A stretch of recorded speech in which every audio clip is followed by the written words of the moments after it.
Hello and welcome to the 9th grade English 1 Culminating Performance Assessment and Grading Rubric video. The Performance Assessment is a culminating final project for freshman English 1.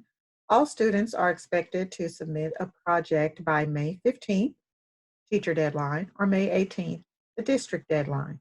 Assessments will be graded according to the grading rubric provided on Anytime Learning page under English 1 Performance Assessment. Low tech or no tech, no problem. If you are viewing this video and you have low or no technology, you may pick up a packet at the steps of your campus. Students with paper packets may email pictures of their work along the way to receive feedback from teachers or submit their culminating performance assessment via mobile phone. Please contact your school administrator for alternative and acceptable ways to submit your paper packet if you do not have technology. Weekly instructional goals, content design. Students will be assigned with fiction and nonfiction text to read along with the short comprehension assignment. Teacher videos will model a target skill for that particular assignment. Students are responsible for submitting a section of their work each week in order to receive teachers' feedback.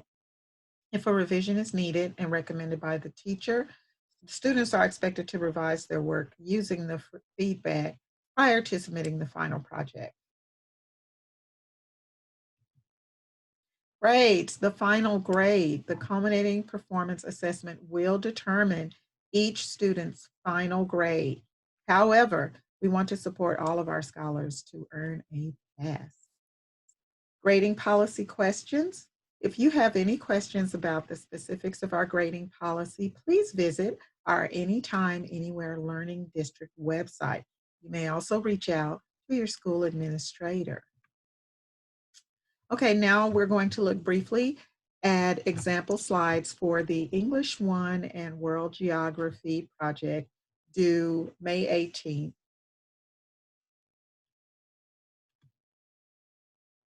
Part 1 has been completed by most of the students. However, for Part 1 of the project, your objective was to choose a country from the list provided by the World Geography teacher and research that country.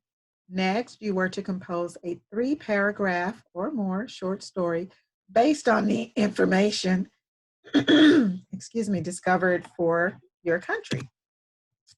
Part 2 of the project involves reading various texts, fiction and sometimes nonfiction, related to the countries on the list provided by World Geography.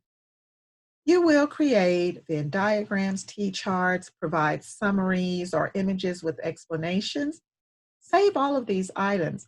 They will be incorporated into this final presentation. The deadline for having all of the reading assignments done for English Language Arts is May 8th. Part 3 is the final culminating project. It's due by the 18th of May. We will look at some example slides so that you will understand what goes where. Remember, your English Teacher 1 and World Geography teachers are here to help you with any questions about the project.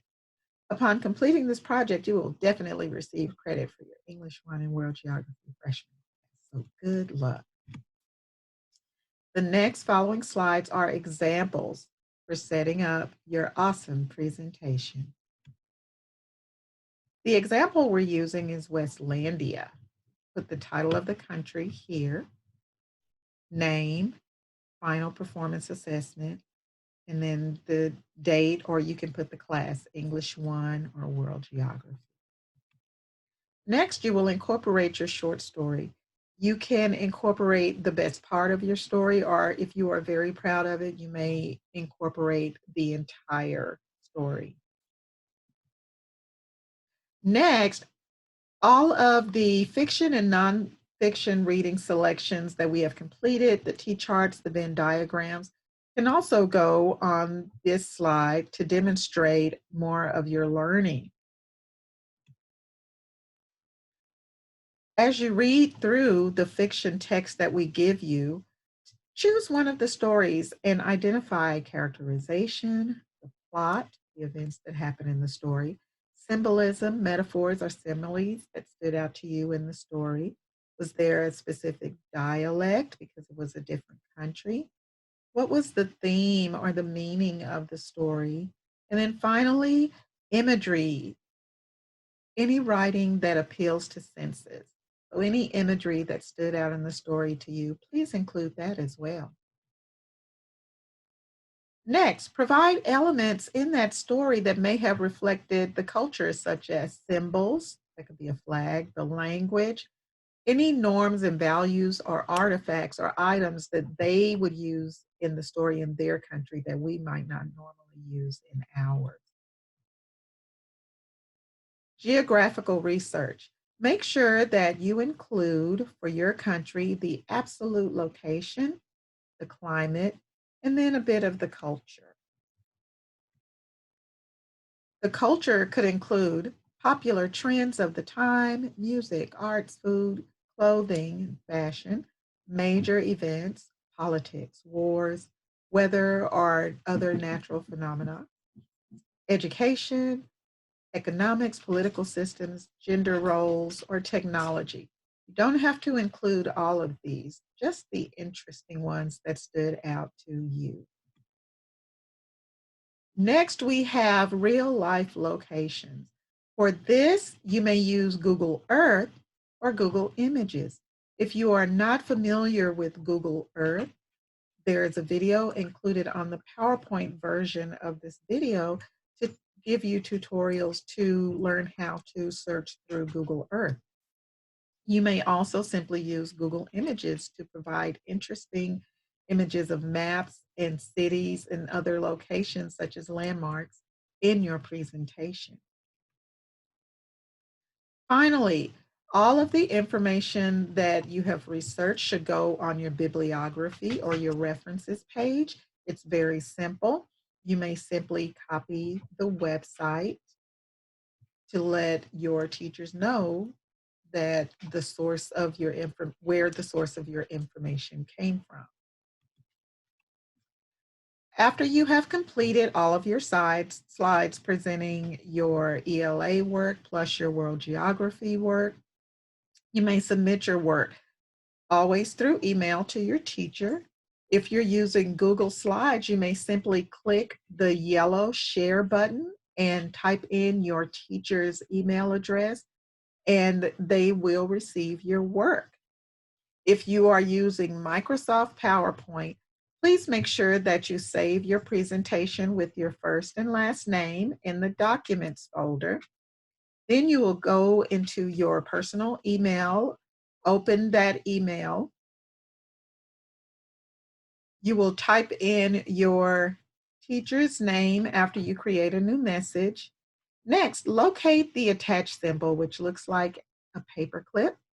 And when you click on that, a little dialog box will pop up and you will look to the left side for the Documents folder. Locate your presentation with your first and last name on it. Click on that. It will load into your email and then you simply send that to your teacher. If you are using Schoology, you may submit the assignment by actually clicking on the assignment in your course and uploading it there for your teacher. Simply click Submit Assignment and then upload that file that you have, similarly to the way you would do it with a Microsoft document.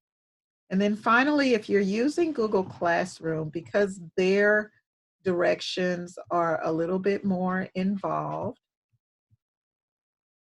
on the PowerPoint version of this video, I have included a link that will take you to specific information on how to upload your assignments using Google Classroom by computer or by cell phone.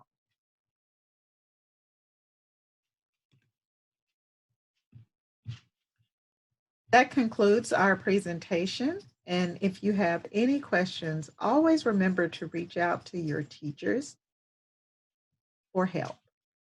Thank you.